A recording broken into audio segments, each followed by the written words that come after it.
क्रिस्त में प्यारे भाइयों और बहनों, आप सबों को जय यीशु। आज का सुसमाचार सन्मति का सुसमाचार अध्याय 11 पद संख्या 25 से 30 तक।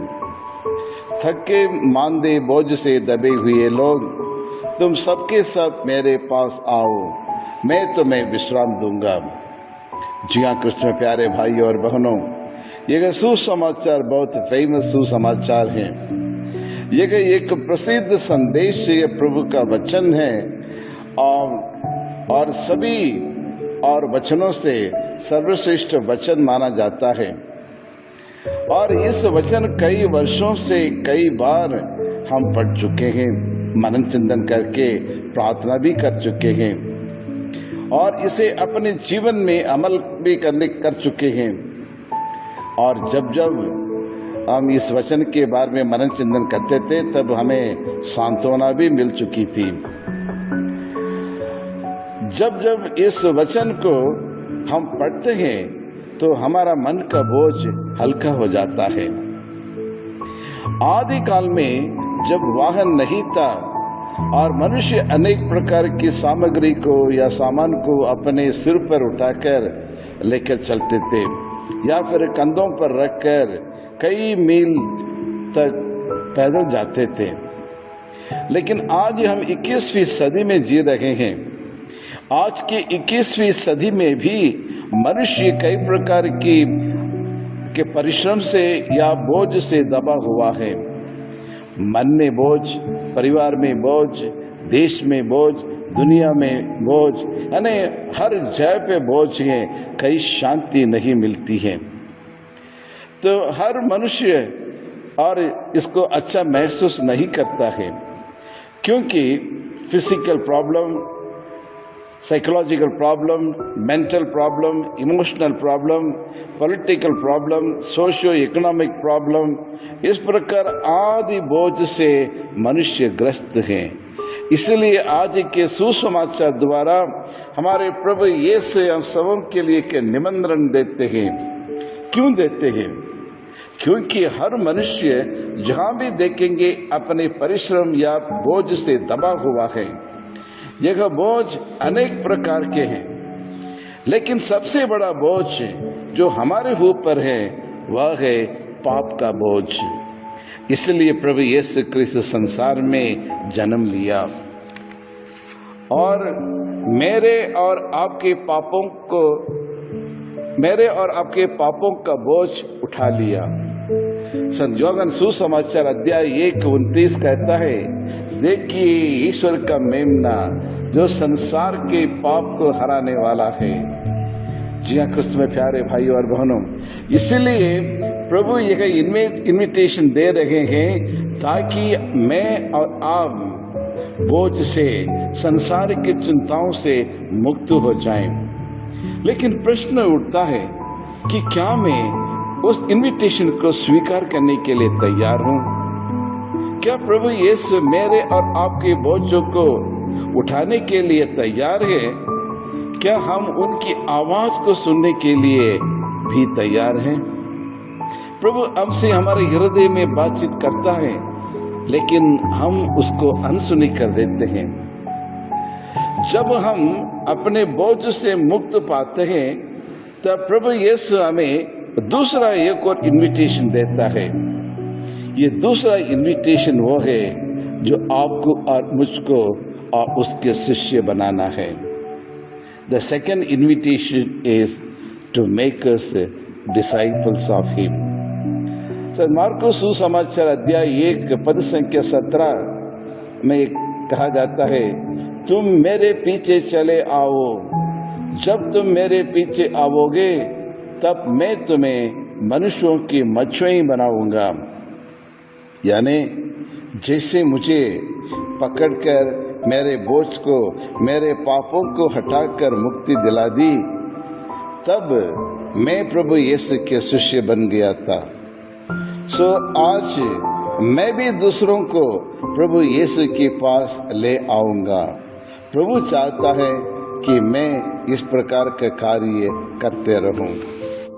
उत्पत्ति ग्रंथ हमें यह बतलाता है कि ईश्वर ने सारी दुनिया, हर जीव जंतु की सृष्टि की। ईश्वर ने मनुष्य को भी अपने स्वरूप एवं समानता में बनाने के पश्चात सब कुछ अच्छा महसूस किया और सोचा कि सारा संसार में, सारे मानव जीवन में खुशी ही खुशी, आनंद ही आनंद, समाधान, संतोष और शांति है।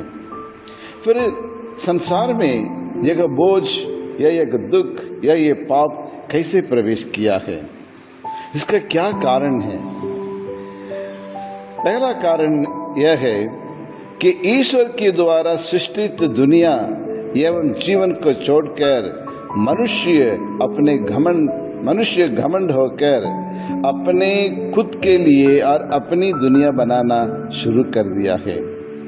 वह अपनी दुनिया को कंट्रोल करने के लिए और अपना खुद का राज्य चलाने के लिए धन दौलत, अधिकार या वेपन के सहारे एवं अन्याय और अराजकता का प्रयोग करना शुरू किया है। यह सोच उनके जीवन में दुख, क्रोध, वासना, जलन, लालच आदि बुराइयों का जन्म दिया है। यही बुराइयों का गुण है आज के परिवार में भी, समाज में बड़ी तेजी से फैल रहा है।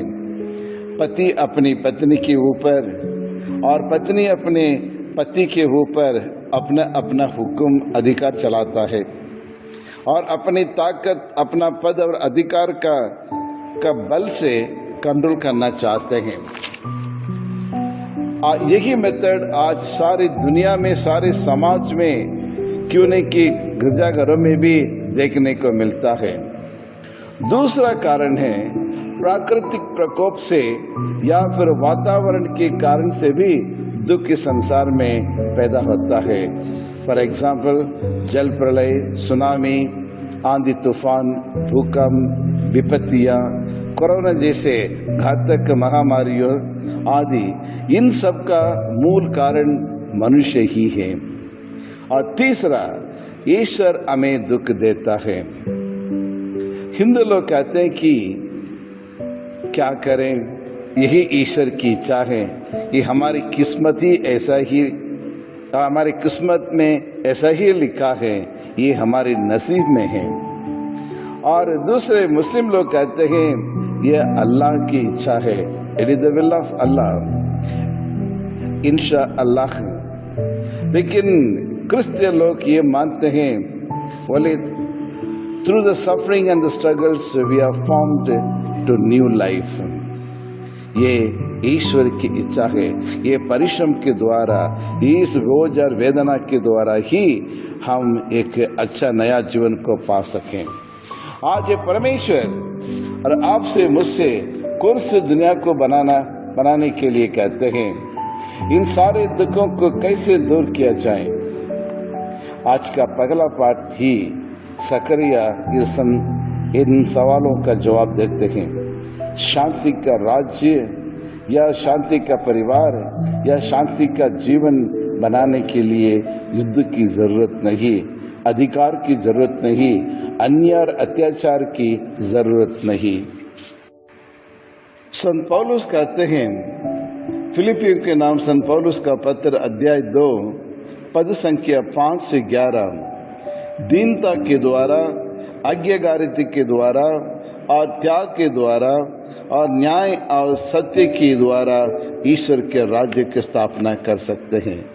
और तीसरा, हमारा जीवन पवित्र आत्मा से अभिषेक होना चाहिए। हमारे जीवन में पवित्र आत्मा का वरदान एवं अनुग्रह होना जरूरी है, न कि शरीर की वासनाओं से। पवित्र आत्मा हमें अगुवाई करना चाहिए, और यदि पवित्र आत्मा हमें अगुवाई करने के लिए और हमें किसी प्रकार की बुराइयां नहीं होना चाहिए, दुनिया की मोह माया, शरीर की वासना आदि हमें कंट्रोल नहीं करना चाहिए। आज के दूसरे पाठ में संत पौलुस शरीर की वासनाओं के बारे में बतलाता है। गलातियों के नाम संत पौलुस का पत्र अध्याय 5 पद संख्या 19 से 21, व्यभिचार, अशुद्धता, लंबटता, मूर्ति पूजा, जादू टोन, बैर, फूट, ईर्ष्या, क्रोध, स्वार्थ, परता, मनमुटाव, दलबंदी, द्वेष, मतुवालापन, रंगरलिया आदि। और तीसरा, we are called to be with Jesus, to live with Jesus, to walk with Jesus and live in and through him। और ये कैसे संभव है? अपनी प्रार्थना द्वारा, अपने उपवास द्वारा और अपने परहेज के द्वारा ही हम प्रभु में लीन हो सकते हैं, प्रभु से जुड़े रह सकते हैं। क्योंकि यदि हमारे जीवन में प्रभु यीशु नहीं है तो फिर हमारा जीवन जीरो बन जाता है, हमारा जीवन का कोई मतलब नहीं है। और ईश्वर के बिना हम कुछ भी और सफलता को पा नहीं सकते हैं, कुछ भी कार्य को अच्छी तरह से कर सकते हैं। और इसलिए संत योहन्न सुसमाचार अध्याय 15 पद संख्या 5 ये कहता है, मुझसे अलग रहकर तुम कुछ भी नहीं कर सकते। यानी पुनर्जीवित प्रभु के हाथ और पैर और श्वास बनने के लिए हमें बुलाता है। यानी उनके शिष्य बनकर, दूसरे मसीह बनकर और दुनिया के, परिवार के, समाज के, देश के बोझ को हल्का करने के लिए निमंत्रण देते हैं और इस संसार में शांति, अनुकंपा, दया, क्षमादान, न्याय और सत्य का राज स्थापना करने के लिए और हमें बुलाते हैं। कृष्ण में प्यारे भाई और बहनों, आज के तीनों पाठों के द्वारा हम में से हर एक व्यक्ति को बुलाता है। हमारा उत्तर या हमारा जवाब क्या है? मनन चिंतन करें, हमारा जीवन का मूल्यांकन करें। और जिस गांव में मैं मिशन कार्य कर रहा था, एक परिवार में अक्सर पति पत्नी के बीच लड़ाई झगड़ा होती रहती थी। आए दिन किसी न किसी बात को लेकर आपस में लड़ते थे।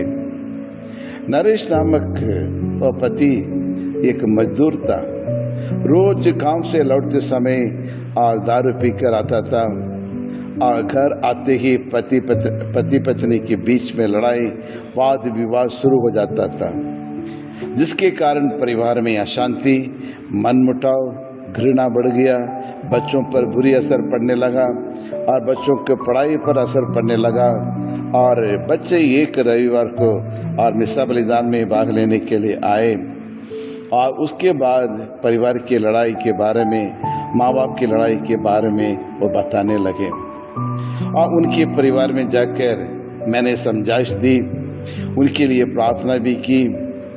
और एक दिन किसी बात को लेकर भयंकर लड़ाई हुई और पत्नी बेहोश होने तक उन्हें मार दिया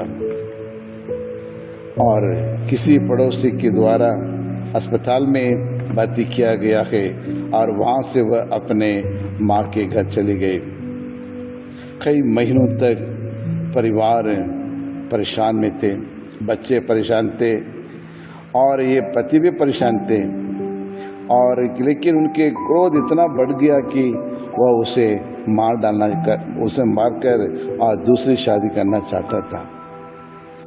मैंने उनको परिवार के बारे में समझाया, विवाह संस्कार के बारे में, जहाँ प्रभु यीशु ने कहा था, जिसे ईश्वर ने जोड़ा है उसे मनुष्य अलग न करे, और इनके बारे में उन्हें समझाया। और रोज उनको बुलाकर प्रार्थना की, ईश्वर के वचन के द्वारा उन्हें समझाया। और जो लोग प्रभु यीशु को क्रूस पर मार डालते थे और उनको ही क्षमा करने के लिए प्रभु यीशु ने पिता परमेश्वर से प्रार्थना की, तो फिर आप क्यों अपनी पत्नी को क्षमा नहीं कर सकते हो? और तुम खुद ही जाकर उसकी क्यों नहीं बुलाते हो? और उसी दिन से वह हर इतवार के मिसा बलिदान में भाग लेने के लिए आता था, ध्यान से ईश्वर का वचन सुना। और उस दिन का वचन यही था, थके मांदे बोझ से दबे हुए लोग, तुम सबके सब मेरे पास आओ, मैं तुम्हें विश्राम दूंगा। और ये ईश्वर का वचन उनके दिल में लगने लगे, उसी के बारे में बार बार और मनन चिंतन करने लगे। फिर एक दिन आकर कहने लगा, मैं जाके मेरी पत्नी से मैं माफ़ी मांगूंगा आवरे वापिस लेके आऊँगा। जी हाँ क्रिस्त में प्यारे भाई और बहनों, कुछ दिन के बाद वो गए और जाके माफ़ी मांगा और पत्नी से मेल मिलाप किया और फिर से 4 महीने के बाद घर लौट आए। पूरे घर और खुशी से झूम उठने लगे। आज वही परिवार बच्चों सहित हर इतवार में मिस्सा बलिदान में भाग लेकर और आपस में सूझबूझ के साथ और प्यार के साथ एकता के साथ और जीवन यापन करने लगे। ईश्वर की स्तुति हो, ईश्वर की आराधना हो। सब कुछ प्रभु यीशु ने अपने वचन के द्वारा और उनमें कार्य करने लगे। पवित्र आत्मा उनके ऊपर उतर आए, उन्हें मन परिवर्तन किया, उनकी सोच को बदल दी, विचार को बदल दिया। और इतना ही नहीं, नम्र और विनम्र बनकर स्वयं जाकर अपनी पत्नी से क्षमा मांगकर उन्हें माफ करके उन्हें वापस लेके आए। जी क्रिस्त में प्यारे भाई और बहनों, हमारे प्रभु यीशु क्रिस्त ही चाहता है और आप हम में से हर एक व्यक्ति इस प्रकार की सेवकाई का काम करने के लिए बुलाए गए हैं। हर एक ईसाई और का परम कर्तव्य है हम सुसमाचार का फैलाना और दुनिया में बोझ को हटाकर वहाँ शांति लाना है। तो आइए हम प्रार्थना करें। हे पिता परमेश्वर, हम आपको धन्यवाद देते हैं प्रभु। आज तक हमारे जीवन में, हमारे परिवार में, हमारे देश के लिए जो भी चीज़ों की आवश्यकता थी, सारी आवश्यकताओं को आपने पूरा किया है। और आपने यूहन्ना सुसमाचार अध्याय 14:14 में आपने कहा था, यदि तुम मेरे नाम लेकर और मुझसे कुछ भी मांगोगे तो मैं तुम्हें वही प्रदान करूँगा। जी हाँ प्रभु, हम आपके वचनों पर पूर्ण विश्वास करते हैं क्योंकि तू सच्चा परमेश्वर है, तो सर्वशक्तिमान पिता परमेश्वर है। आपके पास हर कुछ करने के लिए सामर्थ्य है। आज मैं हर मनुष्य एवं हर परिवार के लिए प्रार्थना करता हूँ जहाँ परेशानियाँ हैं, समस्या हैं, आज जिन जिन परिवार में शांति नहीं है, एकता नहीं, उनके लिए मैं प्रार्थना करता हूँ। उन टूटे हुए परिवारों के लिए भी जहाँ रिश्ता बिगड़ चुका है उन लोगों के लिए मैं प्रार्थना करता हूँ प्रभु, आप उन पर आशीष दे और अपनी कृपा उन्हें प्रदान करे। यही प्रार्थना हम करते हैं हमारे प्रभु क्रिस्त के द्वारा, आमीन।